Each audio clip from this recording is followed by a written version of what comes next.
Namun di tengah perjalanan, salah satu member dari komunitas teman kita ini, yang di luar komunitas kita maksudnya, itu kecelakaan. Nah, pas gue keluar dari toilet, ada bapak-bapak menghampiri gue, Bang. Dia nanya, "Mas, toilet di mana ya? Di mana ya?" Gue kasih tahu, "Bapak lurus aja. Cuman jangan sampai mentok, karena sebelum mentok sebelah kiri itu ada lorong, itu arah ke toilet." "Oh iya, makasih Mas ya, pala saya sakit banget nih, pusing." Dia jalannya kayak orang sempoyongan sambil megang palanya, sakit, pusing gitu. Yang gue notice itu adalah pakaian si jenazah tersebut itu mirip sama bapak-bapak yang sebelum gue lihat. Ternyata memang dia kecelakaan dan meninggal di tempat, namun palanya terlindas truk. Hancur, Bang. Masih nempel di helm, Bang.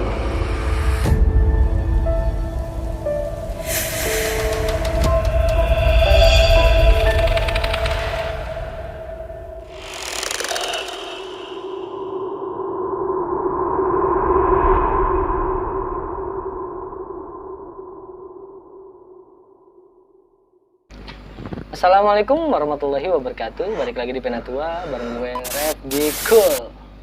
Sebelumnya gue mau ucapin banyak terima kasih buat kalian semua yang telah menonton video ini.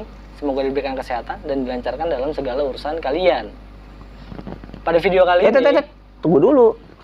Belum yang belum nonton, gue punya video juga nih di sini, pernah ngobrol sama Bang Refdi. Nih, linknya ada di deskripsi. Tonton dulu, baru nonton yang ini. Oke?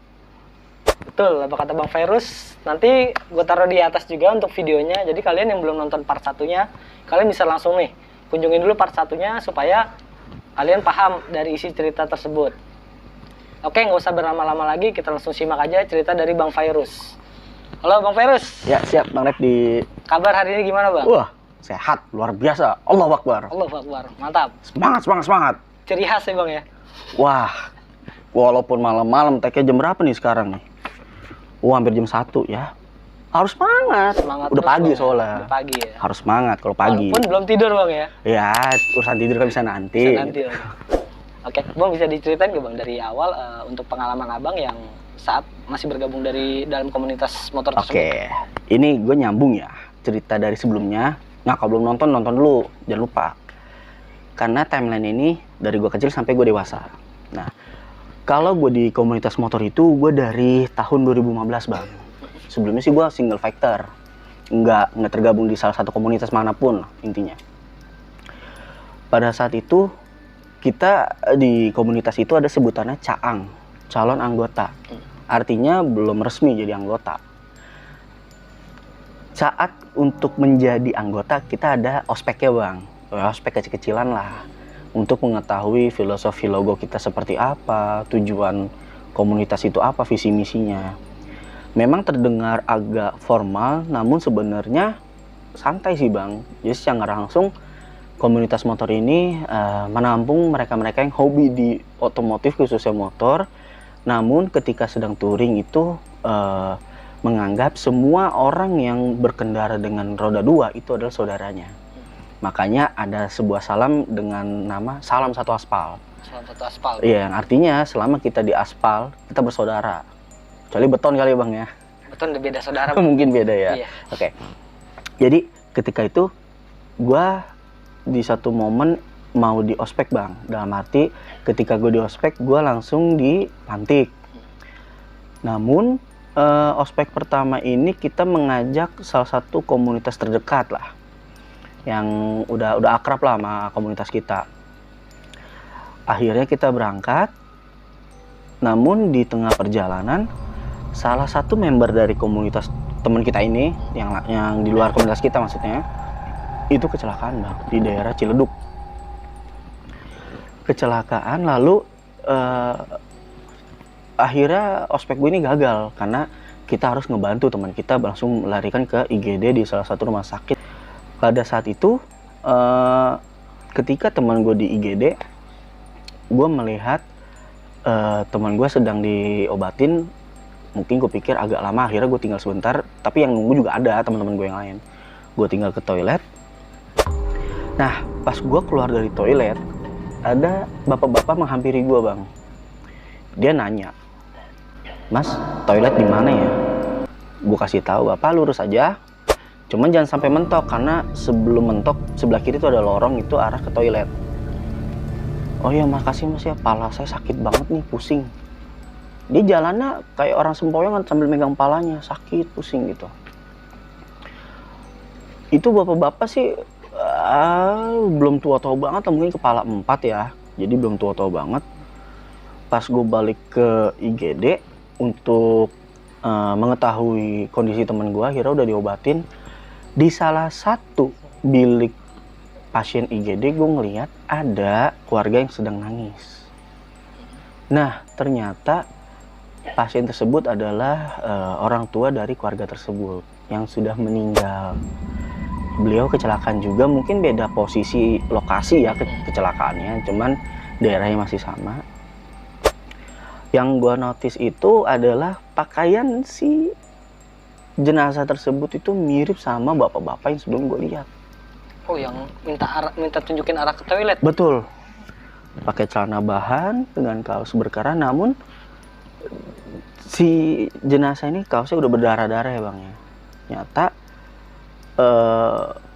beliau kecelakaan dan meninggal. Gue sih nggak sempet nanya ke lokasi, jadi akhirnya gue minta tolong sama teman gue untuk cari informasi lah intinya. Ketika udah selesai urusan kita balik ke sekretariat untuk nemenin teman kita lah intinya lah. Habis kecelakaan nunggu pagi aja pulangnya maksudnya. Jadi kita temenin situ nginep, dan gue nanya sama temen gue yang gue minta tolong untuk cari informasi. Nah, ketika dia kasih tahu informasinya, ternyata memang dia kecelakaan dan meninggal di tempat, namun palanya terlindas truk. Hancur. Masih nempel di helm Bang. Gue waktu itu sih sebenarnya, gue di rumah sakit sih biasa aja ya feeling gue, tapi pas gue dengar cerita itu gue sedih Bang, karena satu sisi gue punya bapak dan suatu hari gue akan menjadi seorang bapak. Kalau gue ada di posisi itu atau bokap gue di posisi itu, gue pasti sedih banget. Pertama, ninggalin bini, ninggalin anak dia masih punya anaknya kecil Bang waktu itu. Itu gue sedih banget waktu itu posisinya. Dan ternyata ya itu Bang, helm masih nempel. Beliau pakai helm Bang padahal. Namun ya qadarullah ya, memang ya udah takdirnya kali ya meninggal seperti itu. Mungkin itu yang bikin sosok itu pas nanya toilet sama gue, duh kepala saya sakit banget, pusing. Mungkin itu ya penyebabnya Bang ya. Dan gue situ sih sebenarnya kayak kaget ketika gue ngeliat bentukan celana dan kaosnya tuh mirip sama bapak-bapak yang gue lihat dari toilet itu. Karena pas gue ngeliat tuh gue langsung, gue langsung kayak gitu. Nah akhirnya diinformasikan sama temen gue, ternyata seperti itu. Lanjut di jadwal gue akan di ospek lagi yang kedua kalinya. Di sini kita juga sebenarnya udah nggak ngajak komunitas manapun ya, karena kita lanjut touring tipis-tipis lah ke puncak. Mungkin waktu itu agendanya di sana, gue di ospek lalu dilantik. Di tengah perjalanan di daerah Parung hujan deras.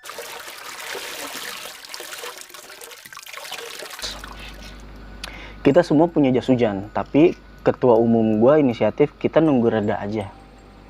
Karena kalau pakai jas hujan takutnya kurang kondusif lah keadaan kita berkendara. Akhirnya ada salah satu klub motor. Kenapa gue bilang klub? Karena orang ini klub motor ini resmi dari sebuah merek motor.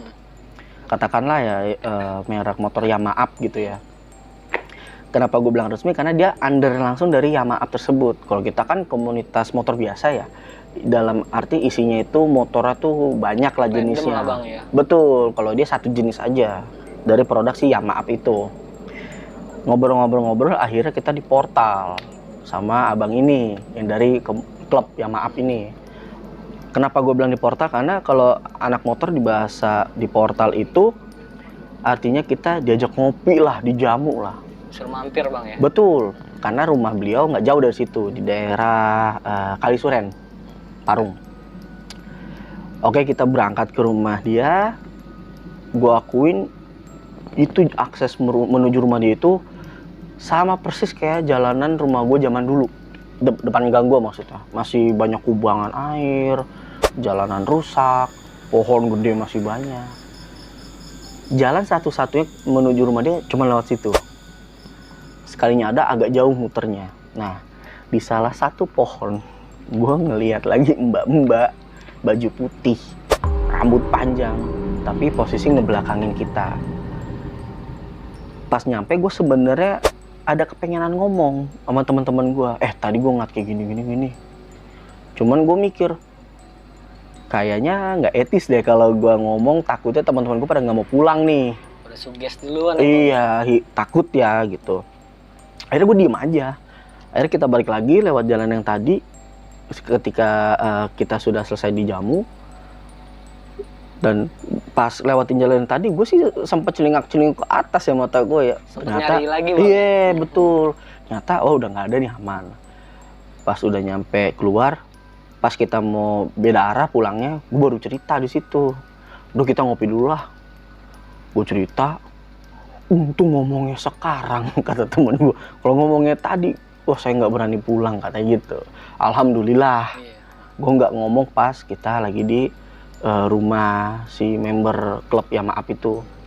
Akhirnya gagal bang, gue di ospek yang kedua kalinya.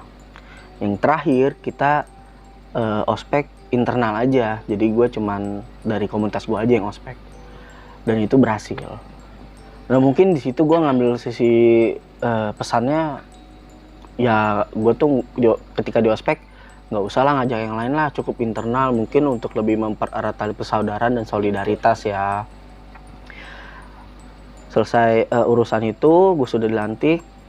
Ada suatu momen kita bahasanya tuh rolling ya kalau dulu ya. Kalau anak sekarang tuh night ride lah, ngabers ya. Kita rolling, akhirnya gue dulu belum apal banget bang jalanan Jakarta. Akhirnya gue misahkan diri karena gue balik ke arah Ciledug, tapi gue nyasar ke daerah Kemang. Nyampe ke arah Kemang bang? Iya, gue nyasar ke Kemang. Gue berhenti di salah satu TPU terkenal lah di Kemang, semua orang pada tahu lah Jeruk Purut.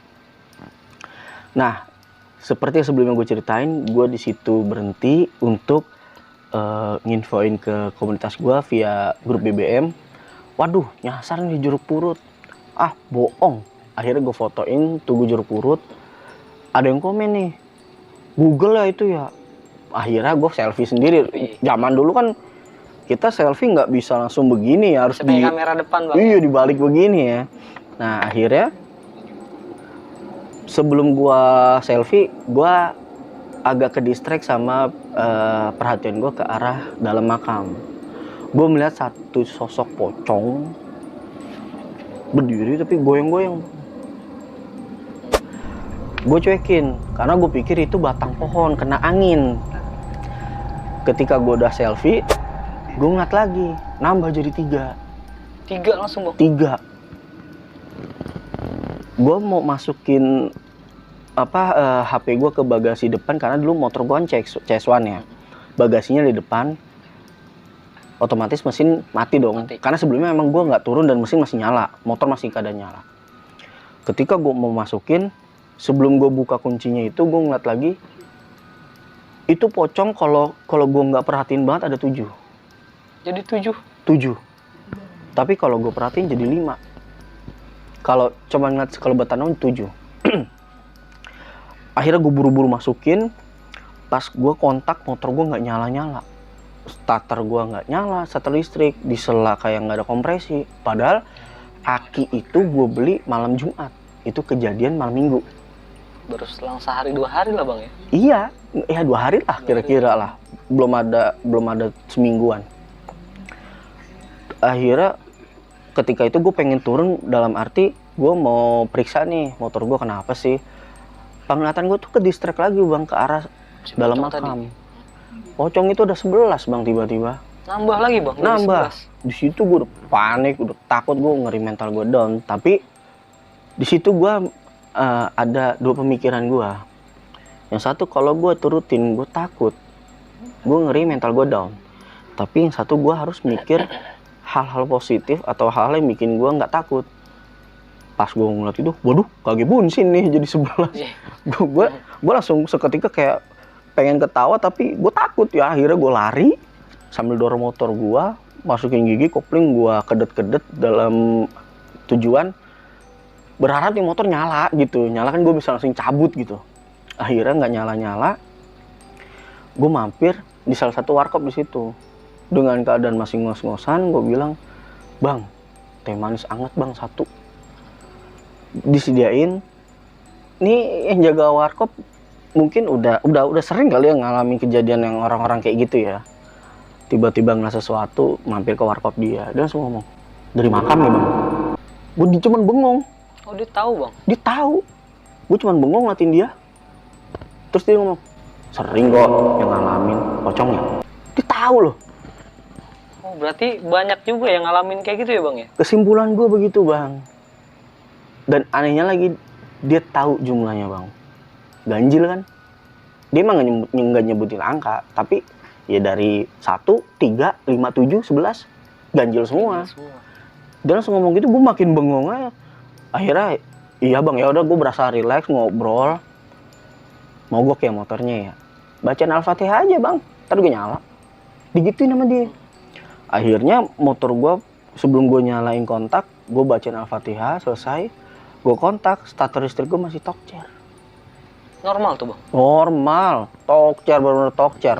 Karena akinya juga masih baru. Masih baru. Habis gue bacain Al-Fatihah, tokcer bang. Dah, akhirnya gue balik, cabut. Lalu ada suatu kejadian pada tahun 2016. Pada saat itu gue ada agenda touring bang sebenarnya. Cuman berhubung teman-teman gue yang lain nggak bisa, akhirnya gue touring berdua sama ketum gue, satu motor. Di situ gue ngalamin kejadian 3 kali hampir mau mati. Ya kecelakaan deh, bahasanya kalau mati mungkin terlalu ini ya, terlalu ekstrim gitu ya, kecelakaan lah.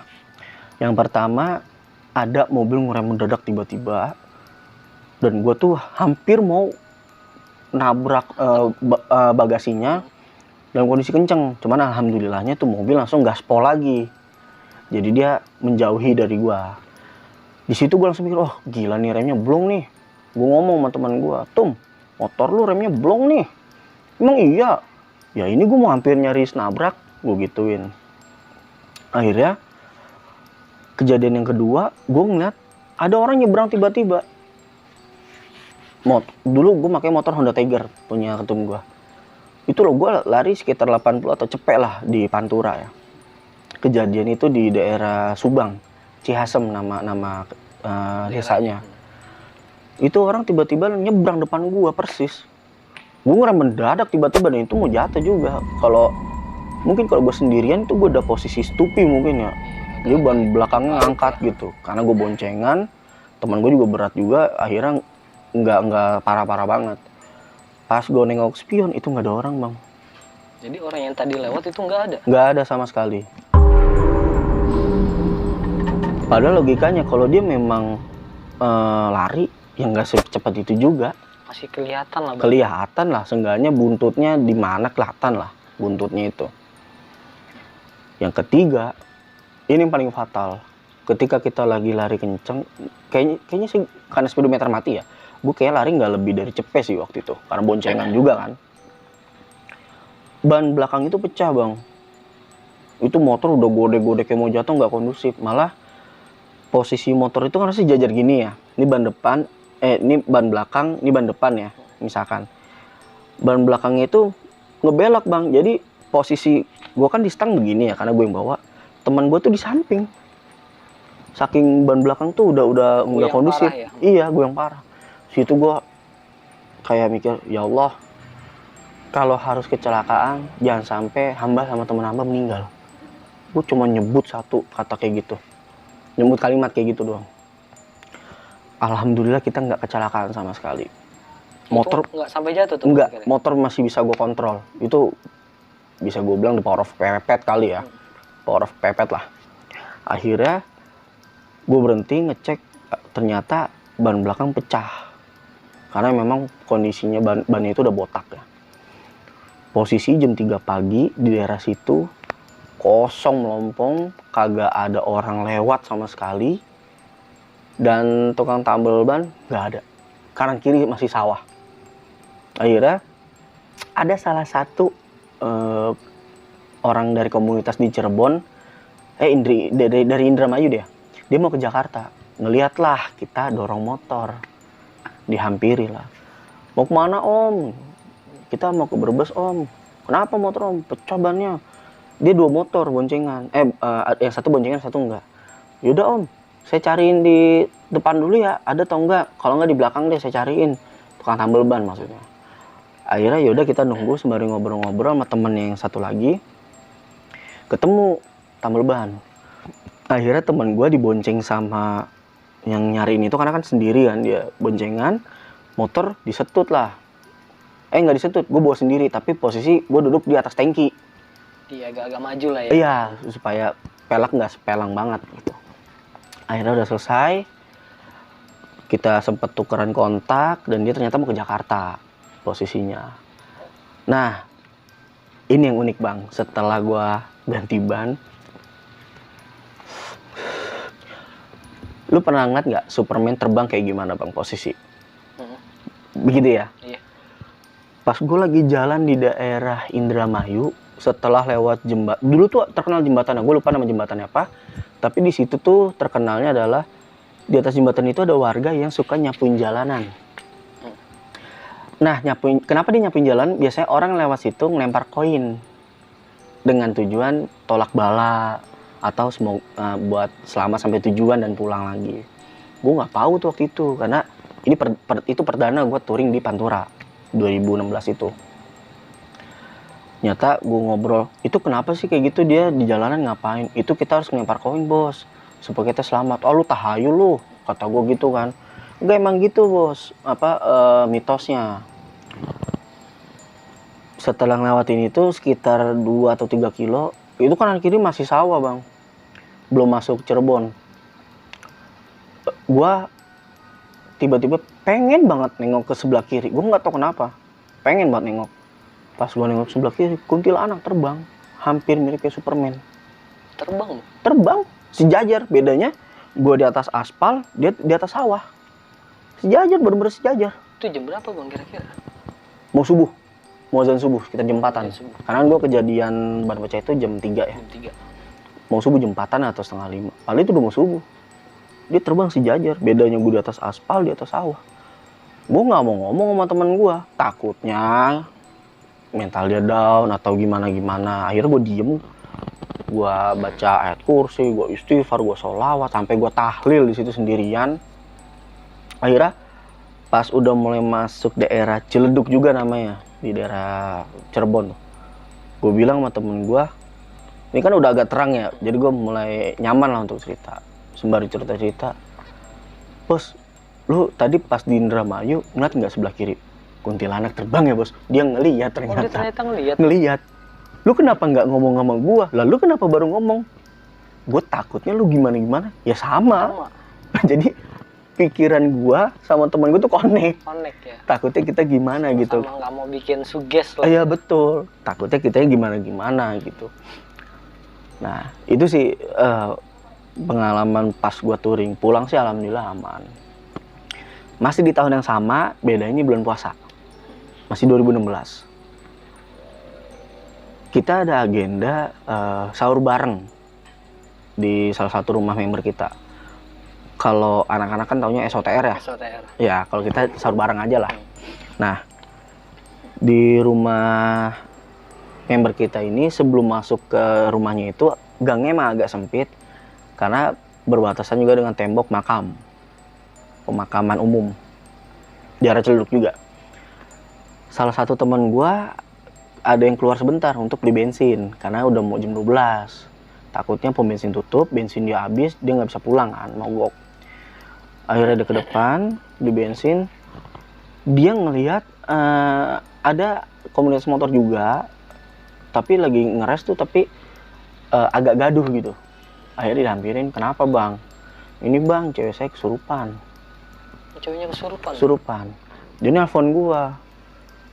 "Nit, lo bisa nggak nih bantuin orang kesurupan?" "Hah? Kesurupan? Ya udah nih, lo bisa apa nggak? Ya udah bawa kesini aja dah." Ya gua sih sebenarnya kagak bisa, nggak ngerti juga kan waktu itu kan. Mungkin model pede aja bang ya. Ya maksud gue ya apa kita bacain ayat kursi gitu ya waktu itu.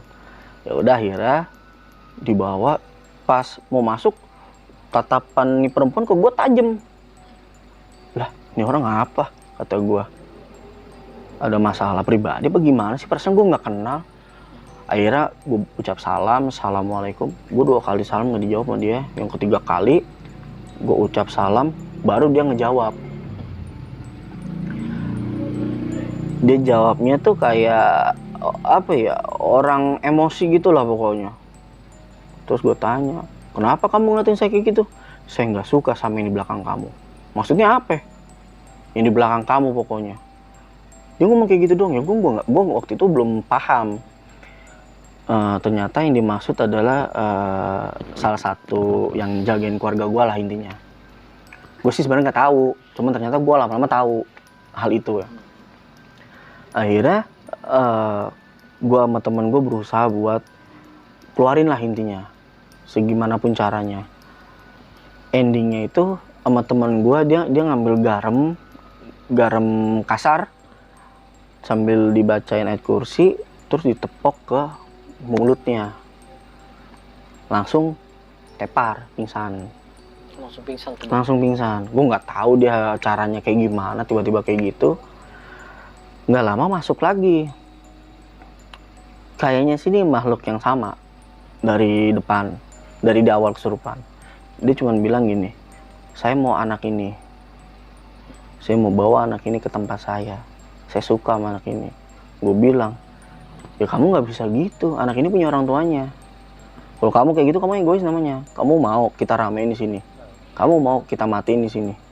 Kalau gue nggak ngerti gimana cara matiin setan, ibarat kata ya. Akhirnya dengan cara yang kita bisa, dia keluar lagi. Yang ketiga kali dia masuk, dia ngasih informasi, ada penguasa sini yang mau bunuh saya. Kalau saya bawa anak ini, saya nggak bisa dibunuh, kata dia. Terus tiba-tiba, ya gue ngomong lagi, "Ya kamu nggak boleh bawa anak ini, udah kamu nggak usah masuk-masuk lagi lah." Akhirnya gue nggak tahu kayak gimana, tiba-tiba gue tuh emosi sendiri, badan gue ngerasa panas, terus dia kayak nangis. "Itu macan siapa? Di depan banyak yang mati." Kata si cewek yang kesurupan ini. Betul, dia ngomong kayak gitu. Gue nggak tahu nih di dalamnya ini si sosok yang sebelumnya atau bukan, gue nggak tahu. Dia ngomong kayak gitu. "Itu macan siapa? Banyak yang mati di depan." Maksudnya tuh di wilayah makam ternyata udah banyak yang mantau bang, makhluk-makhluk. Gue nggak ngerti makhluk apa itu, bener dari makam atau bukan, gue nggak paham. Akhirnya nggak lama kayak gitu, gue bilang, "Kamu mending pulang. Kalau enggak, saya minta macan itu bunuh kamu. Kalian bisa pulang sekarang. Jangan nunggu lama. Takutnya yang di depan mau ngambil anak ini." Nggak bisa kayak gitu. Kita manusia lebih tinggi derajatnya dibanding kalian. Akhirnya kita udah adu mulut, gontok-gontokan. Dia cabut dan itu udah nggak ada gangguan lagi. Ketika pas lagi kita bantuin nih perempuan buat netralisir lah ya bahasanya, gue minta tolong sama temen gue, "Beliin rokok dong, kita nggak ada rokok nih." Gue waktu itu belum paham bahasa Jawa. Dia cuma ngomong rawani. Gue ketawa di situ, ngakak kenceng banget. Gue nggak tahu artinya apa, tapi lucu ya? Karena logatnya logat ngapak, rawani gitu. Gue tanya artinya apa sih, kok lucu dah, nggak berani. Emang apa? Di depan makam. Dia nggak berani ternyata. Nggak berani karena di depan ada makam. Betul. Akhirnya udah, ketika kelar, oh ya disclaimer, gue itu sebenarnya bukan sama teman gue doang waktu itu, sama ada salah satu ustadz, dicarikan ustadz, cuman kita bantu ngobrol gitu, buat nyembuhin gitu. Nah ketika si ustadz ini ngambil air, dibacain, terus dia bilang sama si cewek ini, "Neng, sebelum minum baca Al-Fatihah ya." Yang tadinya kita semua tegang di situ, tiba-tiba suasana pecah gara-gara dia ngomong gini bang,